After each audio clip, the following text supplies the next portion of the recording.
Welcome to The Gavel, your weekly Denver City Council wrap-up. Here's what happened this week. On Tuesday, October 31st, the Land Use Committee sent to the full City Council a plan to rezone multiple properties in the Colfax corridor. The land will be rezoned under Design Overlay 8. Design overlays can add, remove, or modify the zoning standards, but can't modify permitted use. The rezoning will ensure Colfax remains a Main Street district with a mix of uses and an active street frontage. The DO8 is a design overlay that requires non-residential active uses for a portion of the street frontage. It also limits the building forms to shop front and townhouse. And then the build to and setback requirements will allow for more space for pedestrians and outdoor dining. The properties that will be rezoned will be 2 blocks from a future bus rapid transit stop. Bus Rapid Transit will have dedicated bus lanes on East Colfax for efficient transportation on Colfax. Operation is expected to begin in 2027. The Land Use Committee also sent to the City Council the addition of over 200 acres of open space land throughout the city. The request is to change 22 properties to an open space zone district. This will allow the land to be preserved, developed as parks and open space, and improved. The parks are in 9 of the 11 council districts over 15 neighborhoods.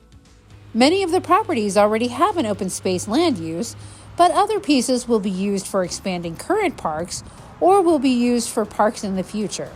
Parks and Rec will continue this process with more land moving forward.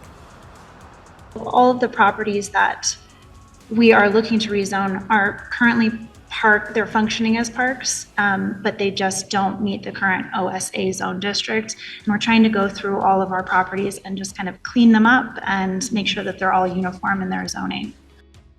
On Wednesday, November 1st, the Safety Committee sent to the full City Council a plan for stronger protections for victims of domestic violence. The proposal would require protections and rights for domestic violence victims and their families. For domestic violence defendants, there will also be additional bond and sentencing standards.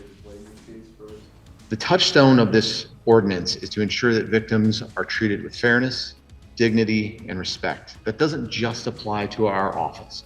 Every day we're going to court, every day we're out in the city, and we are leading with integrity to do all of these things, but it's not required of our office, nor is it required of law enforcement, but this ordinance would require all of those things. Under the passage of this ordinance, the city would be in compliance with the state's Victims' Rights Act. If the city does not align with the new state law, the city will lose the ability to prosecute domestic violence offenses in municipal court. Also this week, on Monday, October 30th, City Council sent to the Mayor's office $17 million of amendments on the 2024 budget. Nearly $15 million of that is for rental assistance. $550,000 went towards Denver's Vision Zero fund to reduce traffic deaths, and $1.8 million will be added to Denver Health's budget. You can find links to City Council meetings, schedules, agendas, events, and news at denvergov.org/City Council. Denver City Council meets every Monday at 3:30 at the City and County Building Council Chambers, or tune in live on Denver 8 or Zoom. Be sure to follow us on Twitter, Facebook, and YouTube for Denver news, events, and information.